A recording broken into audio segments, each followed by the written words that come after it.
తాకట్లో ఉన్న మీ బంగారాన్ని విడిపించి ఆ రోజు ఆన్లైన్ రేటుకి కొంటాం. Sharma gold company. నమస్కారం, సుమన్ టీవీకి స్వాగతం. నేను మానస. ఈ రోజు మనతో పాటు ఉన్నారు ప్రముఖ జ్యోతిష్యులు బ్రహ్మశ్రీ నందిబట్ల శ్రీహరిశర్మ గారు. వారితో మాట్లాడదాం. వినాయక చవితి పండగ అసలు ఈ మాసంలో ఏ రోజు చేసుకోవాలి? కొంతమంది మంగళవారం అంటున్నారు, కొంతమంది బుధవారం అంటున్నారు. దాని గురించి క్లారిఫికేషన్ తీసుకుందాం. అలాగే వినాయక చవితి పండగ ఏ విధంగా పూజ చేసుకోవాలి, ఎలాంటి పూజలో ఎలాంటి కంపల్సరీగా పెట్టాల్సినటువంటి వస్తువులు ఏంటి, ఎలాంటి ప్రసాదాలు నైవేద్యంగా పెట్టాలి, ఇలా అన్ని విషయాలు మనం మాట్లాడుకుందాం. గురుగారు నమస్కారం అండి. వాగర్థావివ సంపృక్తౌ వాగర్థ ప్రతిపత్తయే జగతః పితరౌ వందే పార్వతీ పరమేశ్వరౌ ఆదిత్యాయ చ సోమాయ మంగళాయ బుధాయ చ గురు శుక్ర శనిభ్యశ్చ రాహవే కేతవే నమః. శృంగేరి జగద్గురు పీఠాధిపతులకి, కంచి పీఠాధిపతులకి నమస్కారములు తెలియజేసుకుంటూ కార్యక్రమాన్ని ప్రారంభిస్తాం. గురుగారు, వినాయక చవితి ఈ నెల 27 అని కొంతమంది అంటున్నారు. అయితే కొంతమంది మంగళవారం అంటే 26 అని కూడా అంటున్నారు. మరి ఈ సందేహానికి ముందుగా నివృత్తి చేయండి. వీక్షించేటువంటి మన సుమన్ టీవీ ప్రేక్షకులు కూడా చాలా మందికి సందేహం ఉంటుందమ్మా. ఎందుకనంటే చవితి మంగళవారం మధ్యాహ్నం ప్రారంభమవుతుంది, బుధవారం నాడు మధ్యాహ్నానికల్లా పూర్తవుతుంది. అయితే మనకు ధర్మశాస్త్రం ప్రకారం చూసుకున్న పరాశర స్మృతి, ధర్మసింధు ఇలాంటి ధర్మశాస్త్రాల గ్రంథం ప్రకారం చూసుకున్న సుస్పష్టంగా తెలియజేసినటువంటి విధానం ఏంటంటే, వ్రతాలకైనా తిథులకైనా దేనికైనా కానీ సూర్యోదయానికి ఏ తిథి ఉంటుందో అది ప్రామాణికం. రాత్రిపూట జరుపుకునేటువంటి పండుగలు కొన్ని ఉంటాయి, వాటికి రాత్రి సమయంలో ఆ తిథి ఉండాలి. కాబట్టి ఎల్లరూ కూడా బుధవారమే వినాయక చవితి పండుగ చేసుకోవాలి. చాలా మంది చవితి మంగళవారానికి వస్తుంది, ఎందుకంటే వినాయక చవితి రోజున చంద్రుని చూడకూడదన్నారు. కాబట్టి ఆ చవితి ఉండి రాత్రిపూట ఉండే చవితి మంగళవారం అవుతుంది. కాబట్టి ఇలాంటి కారణం చెప్పి కొంతమందిని తప్పుదోవ పట్టిస్తున్నారు. వాస్తవానికి శాస్త్ర ప్రకారము బుధవారమే మనం చేసుకోవాలి. రైట్. మరి బుధవారం రోజు వినాయక చవితి పండుగ జరుపుకోవాలంటే చాలా మంది ముందు రోజు మంగళవారం రోజున పూజకు కావాల్సినటువంటి సామాగ్రి అన్ని కూడా తెచ్చుకుంటూ ఉంటారు కదా, పత్రులు. మంగళవారం తెచ్చుకోవచ్చు అంటారా నిజానికి? ఇప్పుడు కాబట్టి ఇలాంటి ఆలోచనలు ఎక్కువగా వస్తున్నాయి. ఒకప్పుడు అందరికీ నియమాలు తెలుసమ్మా. కాబట్టి అందులో మంగళవారం అంటే ఏంటి, మంగళప్రదము అని అంటారు. జయవారం ఏదయ్య అంటే మంగళవారం. కాబట్టి అటువంటి ఏమి పట్టించుకోకండి, చక్కగా నిరభ్యంతరంగా తెచ్చుకోవచ్చు.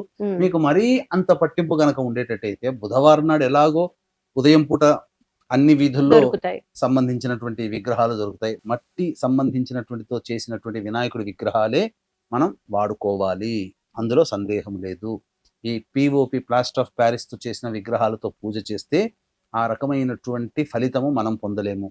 పైగా వినాయకుడి విగ్రహానికి తీసుకోవాల్సినటువంటి జాగ్రత్తలు, కొనుగోలు చేయడానికి తీసుకోవాల్సిన జాగ్రత్తలు ఏంటంటే, ఏకదంతము ఉండాలి.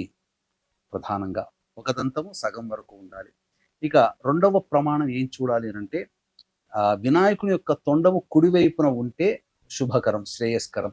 ఎడమ వైపున ఉంటే వామాచారము. తాంత్రిక విధానంలో ఎడమ వైపునటువంటి తొండం, ఎడమ వైపునటువంటి విగ్రహాన్ని కొలుస్తారు.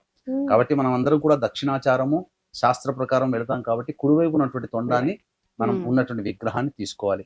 ముఖ్యంగా విగ్రహానికి యజ్ఞోపవీతం ఉన్నటువంటి విగ్రహాన్ని తీసుకోవాలి. చాలా మటుకు ఇప్పుడు ఫ్యాషన్ గా యజ్ఞోపవీతాన్ని ఉంచట్లేదు. కాబట్టి యజ్ఞోపవీతం ఉండాలి. మరీ ముఖ్యంగా దొరికితే కనుక ఉదరానికి నాగాభరణం అనేటువంటిది ఉండాలి. అంటే నాగుపాము కడుపుకి చుట్టుకుని ఉన్నట్టుగా ఉన్నటువంటి విగ్రహం గనక దొరికితే మట్టితో చేసిన దాంట్లో చాలా శ్రేయస్కరము. క్షణంలోనే పూజ చేసినటువంటి క్షణంలోనే ఆ వినాయకుడు అనుగ్రహిస్తాడని చెప్పి మనకు చెప్పబడి ఉంది. ఇక చాలా మటుకు తొండము కొన్ని ప్రదేశాలలో చూస్తున్నట్లయితే తొండం ఇలా కిందికి వాలి ఉంటుంది, లేదా కొంత పైకి తేలి ఉంటుంది. కిందికి వాలి ఉన్నటువంటిది తపోనిష్ట, పైకి తేలి ఉన్నటువంటి విగ్రహము యోగనిష్ట. యోగనిష్టలో ఉన్న వినాయకుడిని, తపోనిష్టలో ఉన్నటువంటి వినాయకుడిని పూజించకూడదు. ఎందుకంటే తపో యోగనిష్టలకి భంగం కలిగించిన వాళ్ళం. పూజ చేసినందువల్ల వచ్చే మంచి జరగకపోగా ఇలా తొండం కిందికి తొండం పైకి ఉన్నటువంటి విగ్రహాన్ని గనక ఆరాధన చేస్తే మనకు అశుభ ఫలితాలు ఎక్కువగా వస్తాయి. వినాయకుడి యొక్క ఆగ్రహానికి గురవ్వాల్సిన పరిస్థితి వస్తుంది. మరి ఎలాంటి విగ్రహాన్ని పెట్టుకోవాలంటారు? చెప్పాను కదమ్మా, కుడివైపు ఉన్నటువంటి తొండం ఉన్నటువంటి విగ్రహం, ఏకదంతం ఉన్నటువంటిది, నాగాభరణం కలిగినటువంటి విగ్రహము, మట్టితో చేసినటువంటి విగ్రహాన్ని మనం కొని తెచ్చుకోవాలి. మిగతా వస్తువులన్నీ కూడాను ఆ రోజున ఉదయం పూట తీసుకొని వచ్చి మనం పూజా విధానంలో వాడుకోవచ్చు. మరి ఏ సమయంలో ఈ సంవత్సరం వినాయక చవితి పూజ జరిపించుకోవాలి? అలాగే పత్రులు మనకి చూస్తూ ఉంటే కొన్ని స్థలాల్లో 21 పత్రులు దొరకచ్చు, దొరకకపోవచ్చు. అలాంటి పక్షంలో పూజలో ప్రత్యేకంగా ఇవి పెడితే సరిపోతాయి అన్నట్టుగా ఏమైనా ఉందంటారా? పూజా విధానంలో చూసుకుంటే మనకు ఇంట్లో గనుక చేసుకుంటే ఉదయం పూట, మంటపాల్లో అయితే సాయంత్రం పూట సాయంత్రం. చేసుకునే ఆచారం ఉంది. కాబట్టి సూర్యోదయానికి చవితి తిథి బుధవారం నాడుంది కాబట్టి ఆ రోజంతా మధ్యాహ్నం చవితి వెళ్ళిపోయినా ఆ రోజంతా చవితి తిథి కిందనే లెక్క పెట్టుకుంటాం కాబట్టి ఏ సమయంలోనే చేసుకోవచ్చు. విశేషమైనటువంటి సమయం కావాలి అనుకునేటువంటి వాళ్ళు 9:30 నుంచి 11:30 మధ్య కాలంలో ఉండేటువంటి సమయం తులాలగ్నంలో ఉంటుంది. తులాలగ్నానికి శుభకరుడైనటువంటి గురువు వీక్షణ ఉంది. పైగా అష్టమ శుద్ధి కూడా ఉన్నటువంటి కారణం చేత ఆ విధంగా ఆ రోజున అనగా బుధవారం రోజున 9:30 నుంచి 11:30 మధ్య కాలంలో చేసుకోవచ్చు. ఎందుకు అనంటే ఆ సమయంలో గురుహోర కూడా ఉంటుంది 10 నుంచి సంబంధించి. కాబట్టి నిరభ్యంతరంగా ఆ సమయంలో చేసుకోవచ్చు. ఇక 21 పత్రులు ఇప్పుడున్నటువంటి నగరాల్లో దొరికే అవకాశం లేదు. తక్కువ. కొన్ని చోట్ల ప్రామాణికంగా తీసుకొని వస్తున్నారు. ఉదాహరణకి దేవదారు వృక్షము అనేటువంటిది సంబంధించిన పత్రం పెట్టాలి. దేవదారు కావాలి అని అంటే అడవుల్లోకి వెళ్ళాలి లేదా హిమాలయాల దగ్గరలో పెరుగుతాయి. అక్కడి నుంచి పట్టుకురాలేం కదా. అలాగే చాలా మటుకు దొరికినన్ని పత్రాలతో పూజ చేసి మిగతా పత్రాలు కూడా దొరకలేదు అని చింతించేటువంటి వ్యవస్థ కాకుండా ఆ యొక్క వినాయకుడికి పరమ ప్రీతికరమైనటువంటి పత్రము గరిక. అయితే ఈ గరికని ఏ విధంగా మనం తీసుకోవాలి అని అంటే అందరూ కూడా గరిక వేళ్ల నుంచి తీసుకుంటారు. అలా కాకూడదు. గరిక కనుక మనకు ఈ యొక్క మారేడు దళం అయితే ఏ విధంగా 3 పత్రాలు ఉంటాయో అలాగే గరిక కూడా 3 విధాలుగా అనగా మధ్యలో ఒకటి ఇటుపక్క అటుపక్క ఉంటుంది. అదే దూర్వము. దూర్వ అంకురము. దూర్వం అంటే గరిక, అంకురం అంటే చివర అని అర్థం. కాబట్టి ఆ 3 కలిసి ఉన్నటువంటి భాగాన్ని కట్ చేసి చక్కగా కడుక్కోవాలి. ఎందుకంటే మనం తినే ఆహారాన్ని మంచిగా చూసి తింటాం. కట్టుకునే బట్ట మంచిగా శుభ్రంగా కట్టుకుంటాం. బజార్లో దొరికినటువంటి గరిక కట్టను పట్టుకొచ్చి పూజలో అప్పుడు విప్పి పూజ చేస్తే మలినంతో చేసినటువంటి ఫలితం పొందుతాం. కాబట్టి శుభ్రం చేసి చక్కగా రాగానే ఆ యొక్క గరిక కట్టనంతా కూడా శుభ్రంగా నీటిలో కడిగి అంకురములు 3 ఉన్నటువంటి దగ్గర ఆ తొలిమ తీసి ఆ విధంగా మీరు ఆ 21 పత్రాలతో పూజ దొరకలేదనే భావంతో కాకుండా ప్రతి ఒక్క పత్రం పేరు చెబుతూ దూర్వం సమర్పయామి అని చెప్పుకుంటే గనక మనస్ఫూర్తిగా ఆ యొక్క పూజ చేసిన షోడశనామాలతో పూజ చేసిన 21 పత్రాల భావంతో కలిసి పూజ చేసిన అష్టోత్తర విధానంతో ఆ గణపతికి అష్టోత్తర పూజ గరికతో చేసిన సంపూర్ణమైనటువంటి శుభ ఫలితాన్ని గణపతి అనుగ్రహిస్తాడు. 21 పత్రాలు లేవే అని బాధపడకుండా గరికతో విశేషంగా ఆ స్వామికి అర్చన చేయవచ్చు. అలాగే వినాయకుడికి ప్రత్యేకంగా నైవేద్యం గురించి కూడా మాట్లాడుతూ ఉంటారు. లడ్డు నైవేద్యంగా పెడుతూ ఉంటారు. ఇంకా ప్రత్యేకించి ఎలాంటి నైవేద్యాలు పెట్టాలి?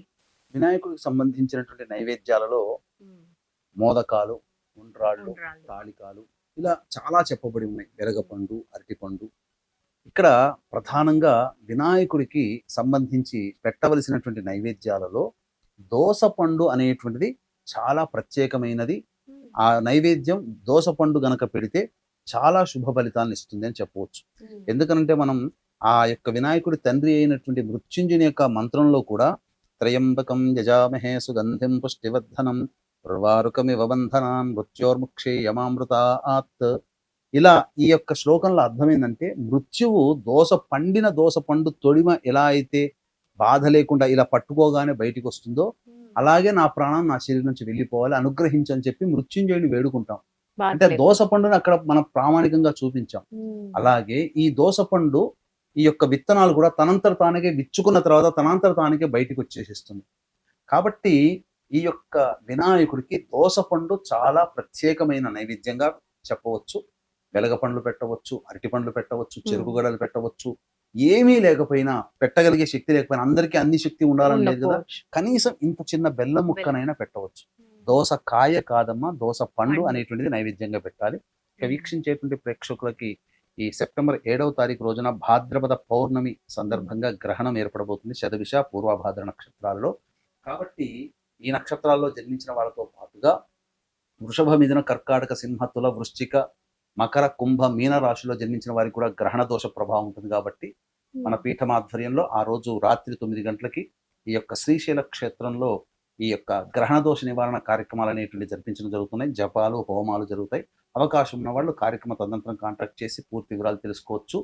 ఈ చెప్పినటువంటి మేష, మిథున, కర్కాటక సంబంధించినటువంటి వృషభ, మిథున, కర్కాటక, సింహ, తుల, వృశ్చిక, మకర, కుంభ, మీన రాశిలో జన్మించిన వాళ్ళకి ప్రాధాన్యత ఈ యొక్క దోష ప్రభావం ఉంటుంది. కాబట్టి ఈ శ్రీశైలంలో జరిగేటువంటి గ్రహణ దోష నివారణ పూజా కార్యక్రమంలో మీ గోత్రనామాలు నమోదు చేసుకోవచ్చు. పూజా విధానం, ఇంకా వినాయకుడిని ఏ విధంగా పూజించుకోవాలి, ఆ రోజు ఇంట్లో వినాయకుడిని పెట్టుకున్న వాళ్ళు ఎలా పూజించుకోవాలి, అలాగే మండపంలో వినాయక ప్రతిష్ఠ చేసి ఏ విధంగా పూజించుకోవాలి? ఇంట్లో అయినా కానీ మంటపంలో అయినా కానీ తేడా ఏంటంటే, ఇంట్లో చేసుకుంటే ఒక రోజు కానీ లేదా 3 రోజులు కానీ చేస్తాం. ఎందుకంటే ఇంట్లో ఏ విధంగానైనా కానీ పూజ చేసినప్పుడు ఎన్ని రోజులు ఉంచుకుంటామో బేసి సంఖ్యలోనే మనం ఉంచుకోవాలి. నిమజ్జనం కూడా బేసి సంఖ్య రోజునే చేయాలి.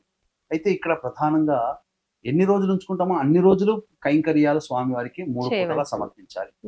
ఉదయం, సాయంత్రం, మధ్యాహ్నం. కాబట్టి ఈ విధమైనటువంటి మంటపాల్లో మాత్రమే మనకు ఉపయోగపడుతుంది. ఇంట్లో అయితే ఒక రోజు లేదా మాక్సిమం భక్తి ఎక్కువ అంటే 3 3 రోజులు. రోజులు. కాబట్టి ఆ విధానంగా ఇంట్లో ఈ వినాయకుని యొక్క వ్రతకల్ప విధానముగా కల్పం దొరుకుతుంది. విధానంలో ఏంటంటే చాలా మంది చేసే తప్పు ఏంటంటే, ఈ యొక్క వినాయక వ్రత కథ సంబంధించినటువంటి వ్రతకల్ప పుస్తకం కనుక తెచ్చుకున్నట్లయితే డైరెక్ట్ గా వినాయకుడి యొక్క పూజ అనేటువంటిది చేస్తుంటారు. కానీ మనకు ఉన్నటువంటి ధర్మశాస్త్రం ప్రకారం చెప్పబడినటువంటిది ఏంటంటే, ఏ పూజ చేసినా ఆఖరికి వినాయకుడికి పూజ చేసినా ముందు గణపతి పూజ చేయాలి. అందుకనే మొట్టమొదటిగా గణపతి పూజ అనేటువంటిది జరిపించి తదనంతరం వినాయకుని యొక్క వ్రత అనేటువంటిది చేసుకోవాలి. ఇది విధానం. అంటే ఇక్కడ మొదలు గణపతికి చేయాలి, తర్వాత వరసిద్ధి వినాయకుని యొక్క వ్రతం అనేది ఆచరించాలి. ఇది విధానం అమ్మ.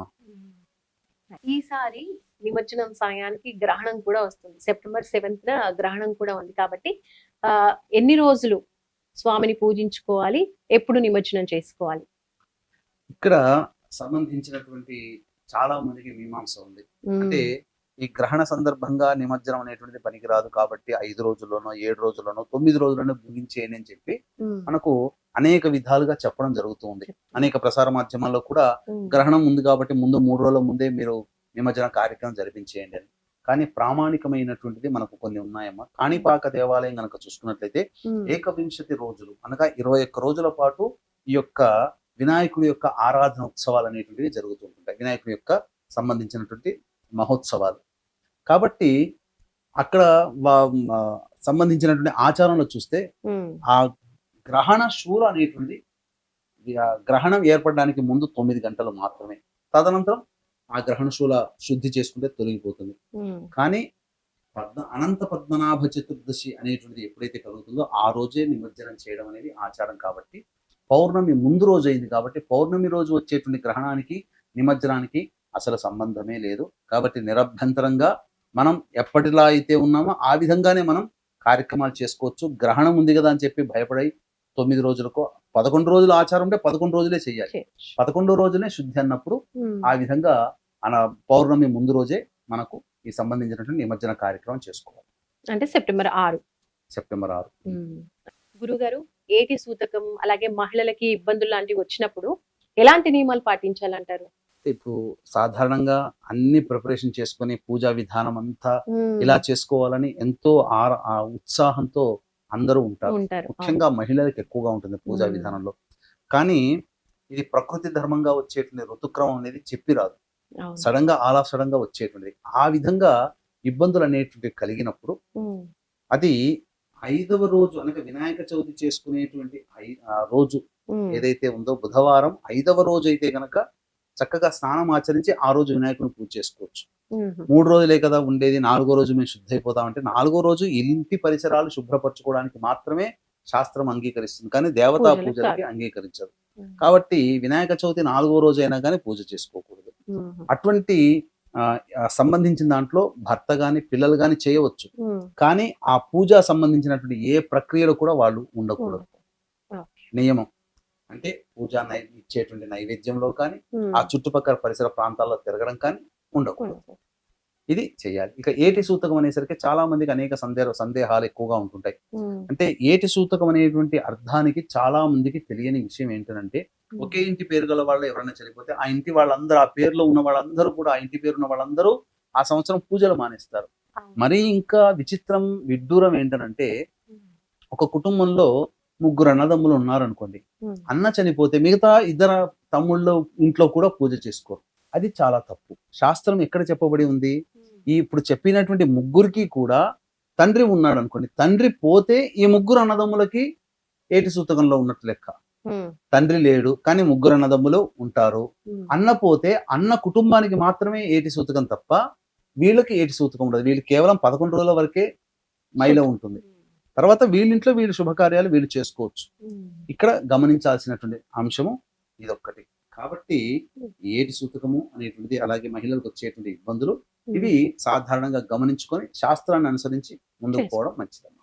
గురుగారు, మీరు అన్నట్టు ఇప్పుడు ఇలాంటి ఇబ్బందులు వచ్చినప్పుడు లేదా ఇతర కారణాల వల్ల వినాయక చవితి రోజు పూజ కనుక చేసుకోకపోతే, అంటే మేము చేసుకోలేమని బాధపడుతూ ఉంటారు కదా, మరి ఆ పరిహారం కావాలి, వాళ్ళు కూడా చక్కగా పూజ చేసుకోవాలంటే వినాయక చవితి కాకుండా ఇంకే రోజైనా చేసుకోవచ్చు. ఇక్కడ దీనికి సంబంధించినటువంటిది, చాలా మంది అందరూ ఇంట్లో ఉండాలని లేదు కదా, చాలా మంది ప్రయాణంలో ఉంటారు. ఉండొచ్చు. కొంతమందికి మహిళలకు ఇబ్బంది ఉండి ఇంట్లో నేను చేసుకోలేకపోయాను అని ఉండవచ్చు. అలాగే కొన్ని కుటుంబాలలో ఏంటంటే బంధువులు చనిపోతారు, వాళ్ళకి 11 రోజులు 3 రోజులు వాళ్ళకు ఉన్నటువంటి బంధుత్వాన్ని బట్టి కొంతవరకు మైల ఉంటుంది. ఆ మైలలో ఈ పండుగ ఉండడం వల్ల చేసుకోలేకపోతారు. చాలా మందికి మనస్సు బాధగా ఉంటుంది. అటువంటి వాళ్ళకి మనకు శాస్త్రం ఏం చెప్పబడి ఉందనంటే, ఈ యొక్క వినాయక చవితి ఇలాంటి సందర్భాల్లో చేసుకోలేనటువంటి వాళ్ళు, అనారోగ్యంతో ఉంటారు, కొంతమంది చేసుకోలేరు. ఇలాంటి వాళ్ళకి పౌర్ణమి తర్వాత వచ్చే సంకష్టహర చతుర్థి ఉంది కదమ్మా, ఆ రోజున గనక వరసిద్ధి వినాయక వ్రతాన్ని ఆచరిస్తే వినాయక చవితి రోజున ఎటువంటి ఫలితాన్ని పొందుతామో అదే రోజున ఆచరించడం వల్ల, ఆ సంకష్టహర చతుర్థి రోజున ఆచరించడం వల్ల అటువంటి ఫలితమే మనం పొందుతాము. కాబట్టి నిరభ్యంతరంగా ఈ సంవత్సరం గడిచిపోయింది, మనకు వినాయక చవితి పండుగ లేదు అయ్యో అని బాధపడకుండా, ఆ చెప్పినటువంటి సంకష్టహర చతుర్థి భాద్రపద మాసంలో వచ్చేటువంటి సంకష్టహర చతుర్థి రోజున మీరు ఆచరించండి, తప్పకుండా మీకు అదే ఫలితం కలుగుతుంది. గురుగారు, పూర్వ సువాసినులు కూడా వినాయక చవితి పూజ చేసుకోవచ్చు అంటారా? పూర్వ సువాసినుల విషయంలో ఏదైనా కానీ చెయ్యాల్సినటువంటి పూజ, ఏ దేవత అనుగ్రహం పొందాలో చెప్పబడి ఉందనంటే ఆశ్చర్యపోతారు. అసలు చెయ్యాల్సినటువంటిది గణపతి యొక్క అనుగ్రహం పొందడం. పూర్వ సువాసినులు ఖచ్చితంగా చేయాల్సిన వ్రతము వినాయక వ్రతం. వినాయకుడి యొక్క శాంతి కనుక జరిపించుకుంటే వచ్చే జన్మలో ఇలాంటి ఇబ్బంది కలిగినటువంటి జీవితం పొందరు. మళ్ళీ భవిష్యత్ జన్మలో దీర్ఘాయుష్మంతుడైనటువంటి భర్తతో జీవించి ఎక్కువ సంవత్సరాలు జీవించి ఉండేటువంటి యోగ్యత కలిగినటువంటి జన్మ దొరుకుతుంది. కాబట్టి నిరభ్యంతరంగా ఎవరేమనుకున్నా చేసుకోవాల్సినటువంటి వ్రతం పూర్వ సువాసనలు అంటే ఖచ్చితంగా ఈ పూజ చేసుకోవాల్సిందే, వినాయకృష్ణుని యొక్క అనుగ్రహాన్ని పొందవలసిందే. అమ్మాయిలు కూడా, పెళ్లి కాని అమ్మాయిలు కూడా ఈ విధంగా ఈ పూజ చేసుకోవడం వల్ల దీర్ఘాయుష్మంతుడైనటువంటి భర్త లభిస్తారు. గురుగారు, వినాయక చవితి పూజలో తప్పకుండా ఆచరించాల్సిన విధి విధానం అంటూ ఏమైనా ఉందంటారా? ఉంటే తెలియజేయండి. చాలా మంది బయట దొరికేటువంటి పుస్తకాల్ని పట్టి దాని విధానంగా ఆచరిస్తారు, చేస్తాం. అయితే ఆ పుస్తకంలో చాలా మటుకు కేవలం ఆ సంకల్పం ఉంటుంది, సంకల్పం తర్వాత పూజా విధానం చెప్తారు. కానీ అందులో ఉండాల్సినటువంటి ప్రధానంగా ప్రాణ ప్రతిష్ఠ అనేటువంటిది ఉండదు, తర్వాత ఉద్వాసన అనేటువంటిది కూడా ఉండదు. ప్రాణ ప్రతిష్ఠ అనేటువంటిది చేయకపోతే జరిగే నష్టం ఏంటంటే, గణపతిని ఆవాహన చేసినప్పుడు దైవశక్తి వస్తుంది, విగ్రహంలో మన ఇంట్లో ప్రసరిస్తుంది. కానీ రాగానే అందిపుచ్చుకొని ప్రాణ ప్రతిష్ఠ అంటే మనం పూజ చేస్తున్నంతసేపు ఆ శక్తి ఆ పూజా స్థలంలో ఉండాలి అన్నప్పుడు ప్రాణ ప్రతిష్ఠ మంత్రంతో ఉండాలి. తర్వాత పూజంతా అయిపోయిన తర్వాత హారతులు నైవేద్యం అన్ని ఇచ్చిన తర్వాత మర్చిపోతుంటాం. అంటే దైవశక్తి అలానే ఉండిపోతుంది. నువ్వు దైవశక్తిని అలా ఉంచుకున్నావంటే ప్రతి కాలంలో కూడా ఉపచారాలు చేయాలి. ఉదయము, మధ్యాహ్నము, సాయంత్రము, రాత్రి 4 కాలాల్లో ఉపచారాలు చేసేంత శక్తి ఓపిక ఉంటే అలా చేయొచ్చు. లేకపోతే విసర్జన మంత్రంతో ఆ శక్తిని విసర్జించాలి. ఇవి 2 ఆ పుస్తకాల్లో మీకు బయట దొరికే వ్రత కథా పుస్తకాల్లో దొరకవు. కాబట్టి ముందుగా ప్రాణ ప్రతిష్ఠా మంత్రం అనేటువంటిది ఏ విధంగా చేయాలో తెలియజేస్తాను. ఇక వీక్షించేటువంటి ప్రేక్షకులకు కూడా సెప్టెంబర్ 7వ తారీఖు రోజున భాద్రపద పౌర్ణమి, శతభిష మరియు పూర్వభాద్ర నక్షత్రంలో గ్రహణం వస్తుంది, రాహుగ్రస్త చంద్రగ్రహణం. ఈ గ్రహణం వల్ల కొన్ని రాష్ట్రాల వారికి కొన్ని ఇబ్బందికర పరిస్థితులు గ్రహణ ప్రభావ తదనంతరం ఉంటుంది. అనగా ముఖ్యంగా వృషభ, మిథున, కర్కాటక, సింహ, తుల, వృశ్చిక, మకర, కుంభ, మీన రాశుల్లో జన్మించినటువంటి వారికి ఉంటుంది. కాబట్టి ఈ యొక్క శ్రీశైల క్షేత్రంలో 7వ తారీఖు రోజున రాత్రి 9 గంటలకి ప్రారంభమవుతుంది. గ్రహణ దోష నివారణ పూజలు, హోమాలు అనేటివి, ముఖ్యంగా కొన్ని మూలమంత్ర దేవతల యొక్క మూలమంత్ర జపాలు, హోమాలు కూడా జరిపించడం జరుగుతుంది. అవకాశం ఉన్న వాళ్ళు కార్యక్రమ తదంతరం కాంటాక్ట్ చేసి వాటి వివరాలు తెలుసుకోవచ్చు. అతి సామాన్య మానవుడు కూడా పాల్గొనే విధంగా చెప్పబడి ఆ యొక్క సంబంధించినటువంటి పూజా విధానం ఉంటుంది. ముఖ్యంగా వృషభ, మిథున, కర్కాటక, సింహ, తుల, వృశ్చిక, ధనుస్సు, కుంభ, మకర, మీన రాశిలో జన్మించినటువంటి వారికి ఈ దోష ప్రభావం ఎక్కువగా ఉంటుందని చెప్పవచ్చు. ఇక ఆ సంబంధించినటువంటి ప్రాణప్రతిష్ఠ మంత్రం ఉన్నప్పుడు గణపతిని ధ్యానంతో ఆ స్వామిని పూజ చేయగానే ధ్యాన శ్లోకంతో తదనంతరం ఆ యొక్క సంబంధించినటువంటి ఈ తమలపాకు తీసుకోవాలి. తొడిమ ఇలా పెట్టుకొని ఆ తొడిమ మీద ఇలా ఈ బొటన వేలు పెట్టి గొడుగు ఆచ్ఛాదన పట్టినట్టుగా ఆ విగ్రహానికి ఆనిచ్చి ఈ మంత్రం చెప్పాలమ్మా. ఓం అసునీతే పునరస్మాసు చక్షుః పునః ప్రాణమిహనో దేహి భోగం జోక్పశ్యేమ సూర్యముచ్చరం తమనుమతే మృణయా ఆనః స్వస్తి అమృతం వైహి ప్రాణ అమృతమాపః ప్రాణ నేవయధా స్థానముపహ్వయతే. ఇలాంటి మంత్రంతో ప్రాణప్రతిష్ఠ చేయాలి. ఇక పూజ అంతా అయిపోయిన తర్వాత పూజ నైవేద్యము కైంకర్యాలు అన్ని ఇచ్చిన తర్వాత స్వామిని ఉద్వాసన చెప్పాలి కాబట్టి అక్షితలు తీసుకొని మనస్సులో ఈ విధంగా చెబుతూ ఆ అక్షితలు స్వామి దగ్గర వేయాలి.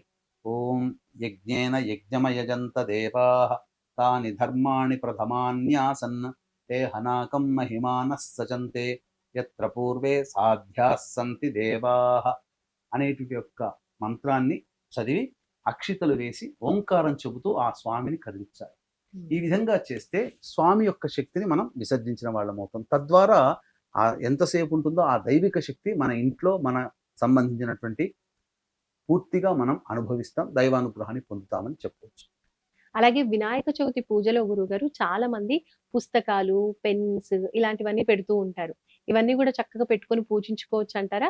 అలాగే విద్యార్థులు కూడా ఎక్కువ చదువు రావాలి, మంచి విజ్ఞానం కలగాలి అని చెప్పేసి వినాయకుడిని ఎక్కువగా పూజిస్తూ ఉంటారు. కాబట్టి పిల్లలకి మంచి చదువు రావాలి, మంచి మేధస్సు రావాలంటే ఈ వినాయక చవితి నవరాత్రులు కూడా ఏ విధంగా చేయొచ్చు తెలియదు. ఎందుకంటేనమ్మా మనకు చంచలత్వానికి కారణం పిల్లల మనసు. ఒక చోట కుదురుగా ఉండరు. అటువంటి చంచలమైన మనస్సుని కంట్రోల్ చేయగలిగేటువంటి శక్తి వినాయకుడికి ఉంటుంది.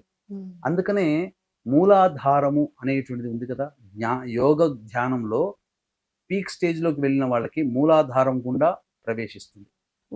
ఇలా అప్పుడు సంపూర్ణమైనటువంటి దైవానుగ్రహం కలుగుతుంది, ఆత్మ సాక్షాత్కారం కలుగుతుంది. ఇదంతా కావాలి అని అంటే ఒక చోట కుదురుగా కూర్చునేటువంటి స్థితి. కాబట్టి విద్యార్థులు చిన్నపిల్లలకి అంత బుద్ధి అంతగా వికసించి ఉండదు. కాబట్టి వాళ్ళు చాలా ఫికిల్ మెంటాలిటీతో ఉంటారు, చదువుకున్నది గుర్తుండదు. ఇలాంటి మేధో సంపత్తి కావాలన్నా, పరీక్షలలో ఉత్తీర్ణత శాతం పెరగాలన్నా ఖచ్చితంగా వినాయకుడి యొక్క అనుగ్రహం కలగడం తప్పనిసరి. అందుకనే వాళ్ళు చదువుకునేటువంటి పుస్తకాలు అన్నీ కూడా ఆ వినాయకుని పూజలో పెడతారు. అందుకనే మీకు చూసినట్లయితే కాణిపాకం వినాయక స్వామికి సంబంధించిన దాంట్లో కూడా పెన్నులతో అభిషేకం చేసి వచ్చినటువంటి వాళ్ళకి పెన్నులన్నీ కూడా అందిస్తూ ఉంటుంటారు. ఈ ఆచారం అనాదిగా వస్తుందమ్మా. ఆ విధంగా చేస్తే మంచిదమ్మా. మరి ఈ నవరాత్రులు కూడా పిల్లలు చక్కగా పఠించుకునేటువంటి వినాయక స్తోత్రాల గురించి తెలియజేయండి. కేవలం పిల్లలనే కాకుండా అందరూ కూడా వినాయక చవితి రోజున ఇప్పుడు చెప్పబోయేటువంటి యొక్క మంత్రాన్ని ఎవరైతే 1000కి తక్కువ కాకుండా 10,000కైనా కానీ మించైనా కానీ ఆ రోజు కనుక పఠిస్తే వినాయకుడి యొక్క అనుగ్రహం సత్ఫలితము అతి శీఘ్రంగా కలుగుతుందని చెప్పవచ్చు. ఆ మంత్రము ఓం తత్పురుషాయ విద్మహే వక్రతుండాయ ధీమహి తన్నో దంతిః ప్రచోదయాత్. ఇలా ఈ మంత్రాన్ని 1000కి తక్కువ కాకుండా ఆ వినాయక చవితి పండుగ రోజున జపం చేస్తే చాలా శుభ ఫలితాలు కలుగుతాయమ్మా. వినాయక చవితి రోజు ఆచరించాల్సిన విధి విధానాలు, ఏ విధంగా పూజించుకోవాలి, అలాగే మాకున్నటువంటి ఎన్నో సందేహాలని చక్కగా నివృత్తి చేశారు గురుగారు. ధన్యవాదాలు, నమస్కారం. సర్వం శ్రీ ఉమామహేశ్వర పరబ్రహ్మార్పణమస్తు. చూసారు కదండి, ఇది వినాయక చవితికి సంబంధించిన ప్రత్యేకమైన కార్యక్రమం. చూస్తూనే ఉండండి సుమన్ టీవీ. నమస్కారం.